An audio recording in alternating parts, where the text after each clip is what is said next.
Good evening. This evening we are presenting the tentative budget for 2018-19, and on the agenda this evening is the board's adoption of that budget. It is a tentative budget, so I'll start out by reminding everyone that between now and the adoption of the final budget in May, there'll be opportunity to have discussions at each of the board meetings and for any revisions that the board consents to be made within that time frame. So let's begin. One of the first things I'd like to just point to is the stewardship of tax dollars in the district. And I point to two certificates of excellence in financial reporting, which reflect the kind of stewardship that the board and the taxpayers have here with the Financial Services Department, recognized over multiple years by the Association of School Business Officials and the Government Finance Officers Association. And these are very important aspects, I think, to lend to the credibility of what it is that we do. Last year, Moody's Investor Service issued an annual comment on the East Brunswick Public Schools, and I think it bears noting at this time. Some of the notes that Moody's made were as follows. East Brunswick Public Schools' credit position is very strong, and its AA2 rating slightly exceeds the U.S. school district median of AA3. In terms of debt, East Brunswick Public Schools' net direct debt to full value of 1.4% is slightly lower than the U.S. median.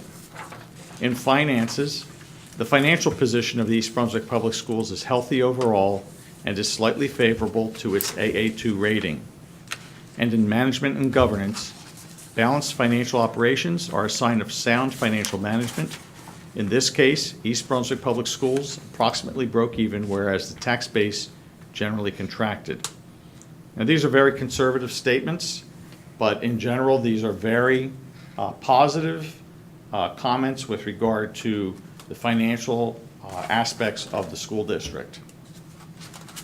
Let's talk about some of the factors impacting the bottom line.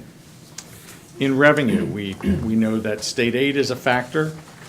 It's one of the things that is very tenuous from year to year, not knowing whether state aid will remain flat or whether there'll be increases, and I'll talk further about that in just a moment. We are limited by a 2% cap on the tax levy.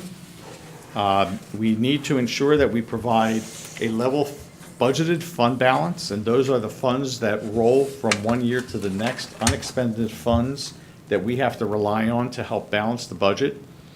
And our enterprise operations, they must perform to a level that will continue to generate a revenue that goes to help support the overall budget.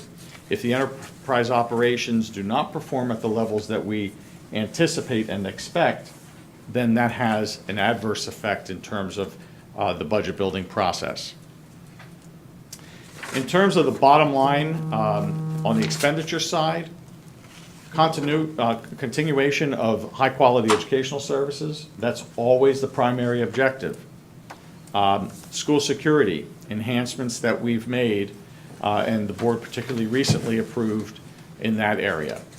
Health benefits impact the bottom line, and I would say that for this year, for this budget process, it has had a positive impact by the very low increase in costs that we're seeing for the next year. Collective bargaining, of course, the impact of our obligations under negotiated agreements with our labor unions. Out-of-district tuition, what does that cost amount to? That takes a significant amount of the budget, and I'm happy to say that in this budget, we're seeing a reduction in out-of-district tuition, resulting from students that are either aging out or coming back into our own in-district programs. And certainly mandated charter school payments, and I'll give a little more detail on that, but that certainly has an impact on the funds that we retain in district to be able to support the programs and services. And certainly enrollment changes. We're seeing changes in enrollment across the board. Some that can be anticipated, others that can't, but we're seeing those changes basically move through the grades where smaller class sizes or overall class sizes are moving through the buildings and affect what our staffing patterns are. So in state aid, I went back and took a look at the last 10 years or so and wanted to give you a picture for where we were to where we are. And you'll see that 10 years ago, we were at a $20 million plus amount in state aid. We had 2 successive years of major cuts in our state aid amounts, then relatively flat for a period of time, and we're only just now starting to see some growth back in state aid. We are still not recovered from the cuts that we've seen back in the 2010 and 2011 fiscal years. Now, keep in mind with these reductions and then flat state aid, what the impact has been in terms of our mandated charter school payments. From fiscal 2010 to 11, the charter school payments increased by 2,369%. And then each year after that, we were mostly in double digits, as high as 24% in 2014-15, and most recently in the current budget, a 14.48% increase in charter school payments, directly affecting our programs and services. So where are we in the bottom line on the budget? Our estimated revenue and appropriations are in balance at $153.3 million. Our general fund tax increase is currently projected at $2.4 million. Our net debt service decrease is about $284,000, and we're seeing some debt being paid off, and so the debt service is coming down. So our net tax increase of $2.2 million, or amounting to a 1.67% increase in the local taxes. The tentative budget provides ongoing support and improvement to our instructional programs, our co-curricular and athletic activities. We have an ongoing investment in technology, in the replacement and enhancement of technology equipment and infrastructure, continued facilities improvements through our rollover of debt, which I'll talk a little bit about in a few moments, and then generally mitigating costs across the board. What can we do to help save money, find offsets, and so forth? And that's a regular theme that we've had here for many, many, many years. I don't Yes. know whether this is the most opportune time for me to ask a question, but you had just been referring to state aid amounts, and I wondered if you could just briefly review the increased amount that East Brunswick received this year, and then compare it to what the charter school received Yes. as additional funding. Certainly. So the state aid chart is back up on the board. The state aid increase was roughly $800,000 or less. We did not see that entire amount come to East Brunswick. Most of that flowed through to the charter school. So when we look at the next slide on the charter school payments, you'll see that $400,000 went to the charter school. Despicable. It's despicable. I'll say it. Yeah. $3.1 million Yes. is going to a Hebrew school charter school We have in a warehouse. We have 2 charter schools. One that draws a very small amount of money. It's in New Brunswick, where we have a couple of students going, and we've had 1 or 2 or 3 students going there for as long as I can remember. But most of that money, the lion's share, is going to the one charter school in town. Super.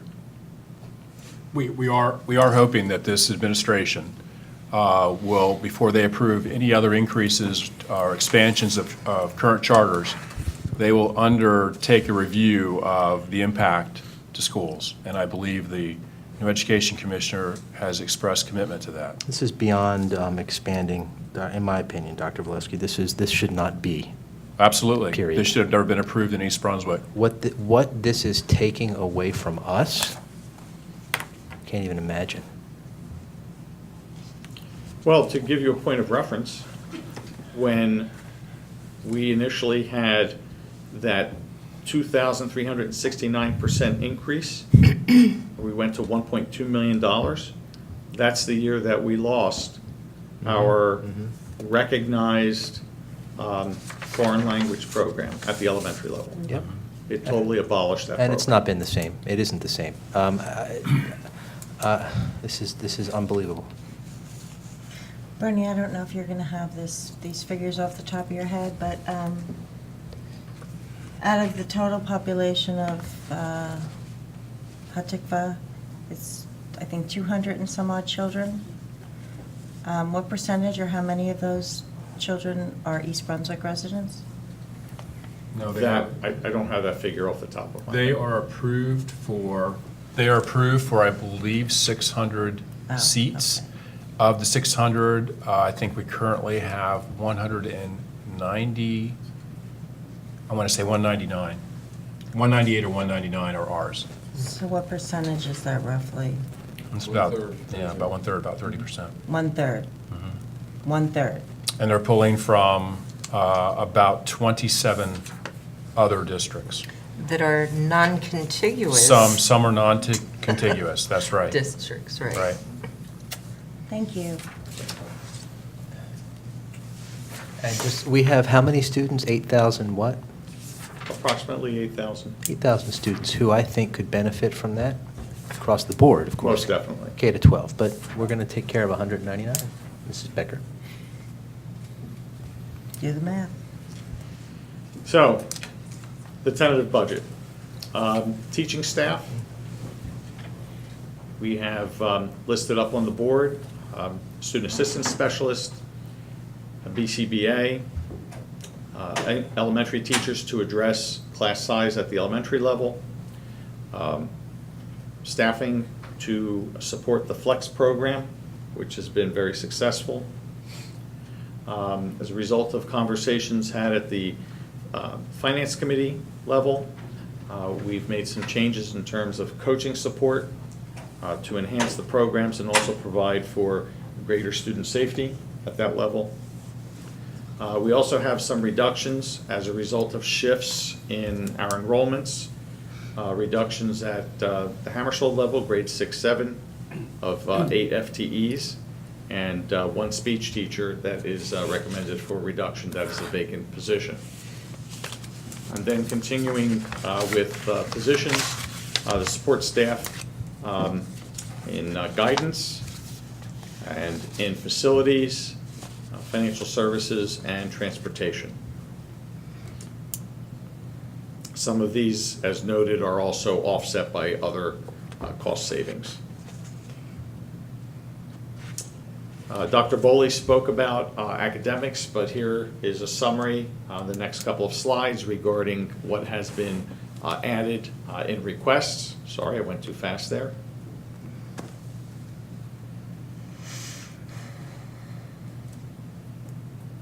And then in textbooks.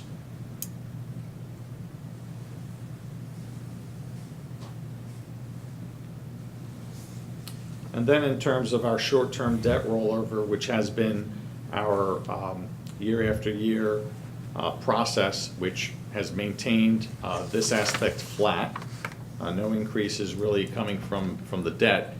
And so what we're able to do is continue to address our capital improvements. So slated for this summer are multipurpose room and cafeteria kitchen renovations at Chittick and Irwin, roof replacement at Warnsdorfer, which had been postponed from last year, and rooftop unit replacements at both Frost and Warnsdorfer. In addition, we'll continue to replace equipment in the grounds area, mowers and snow blowers and things of that nature. Our cycle, our regular cycle for school bus replacements will be maintained. We have funds for security vehicle replacements and also for truck replacements that support our infrastructure. And that's all through the short-term debt process. Coming up, tentative budget adoption is this evening. Public hearing will be held April 26th. So we have time between now and then to have conversations regarding the budget. And final adoption will be May 10th. As far as budget information, it is available online, or will be available online after this meeting. We'll be posting information on the district website. Follow the website, go to the quick links, click on user-friendly budget, and from there, click on FY 2019 tentative budget, and the details will be there. Is there a non-user-friendly version? Well, the user-friendly budget is what the state calls the user-friendly budget, and we have to link that with that name. Trust me, it is not user-friendly. And The state's budget is not user-friendly. So the public hearing is on April 26th? 26, And as a reminder, we do not serve refreshments. correct.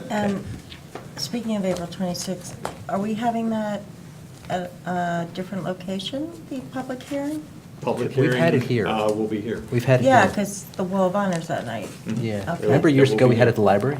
We used to have Yeah. it live at the library, way back. And we did it at Churchill, too. Yeah, we Yeah, did we at did. Churchill a couple of times. But we But don't, we're here. we don't run out of space. We don't have space issues, I don't think. We haven't in We recent haven't years. for a long time. No, it was just The the final library. adoption is held at Hammersholt, because that's also Right. another event. Right. But for the public hearing, we've done it here for Awesome. quite a long time. Perfect. Questions for anybody? I'll take my seat. If you have questions, I'm happy to answer them. Thank you. Questions, anyone, on the tentative budget? So reminder, we will have discussions of the budget at every meeting until adoption. But there are some software issues, so I don't think we can make changes the night of the final adoption, so we should make sure we have discussion. Mrs. Shaw? Now that Mr. Juliana is comfy again, I just want to tell him that I was very happy to see the tentative tax rate that we are asking our neighbors to pay. I mean, to come in at basically a net impact of 11 cents is, I think, really incredible, and I appreciate your efforts to keep it down. And I also think that all of our budget Management. managers, really deserve a pat on the back because they're towing the line, they really are. They are, they did a good job. Well, we I could think go up, it's we in- could go up to 2%, but we're up 1.66? Net, because we've got a reduction in debt service. Right. So we didn't go to cap. So we're not going to cap? So, well, overall, the Overall. budget, the general fund budget is at cap, but the debt service is coming down, so it nets it down. So the net tax The impact net tax is. Is less than- is But less. if you think about it, you look at the entire budget, with all of its components, it's a budget increase of 1.67%. That's pretty good. Yeah. I mean, I don't think that, It's most really would say- very good. And if I may, to respond to Mrs. Shaw's comments, and I appreciate the comments on the budget managers, and I think the Finance Committee has gotten a good sense of this as well over time as we've had our meetings. But we don't just push through budget requests. There's a process that we go through to sit with every budget manager and have conversations and learn about the budget. And, I mean, this is a big operation. We're talking about a $153+ million budget. So we take the time to have those conversations. We start them back in October and November. And here it is March, and we're now presenting a tentative budget. And just having those initial conversations isn't the end of it, because it's a constant process of talking and vetting and looking for other ways to address things. But I want you to be aware of that, and I thank you for the support that We we've know gotten. historically, end of October, when there's the school boards conference, you and the superintendents will sort of lock yourself away and start this process in earnest. It's a 6-month process. probably over the summer too prior. But I think the big frustration that folks don't always appreciate is, when do you get the state number? We just got them last week. Right, so you are developing a budget from October really without the main component until you get that a week ago. The hope is always that it won't go down. Right. Well, it's kind of flat still because we have to give $3.1 million to a charter school. That's correct. We don't need. So, all right. Anything else? Anybody? Thank you very much for that.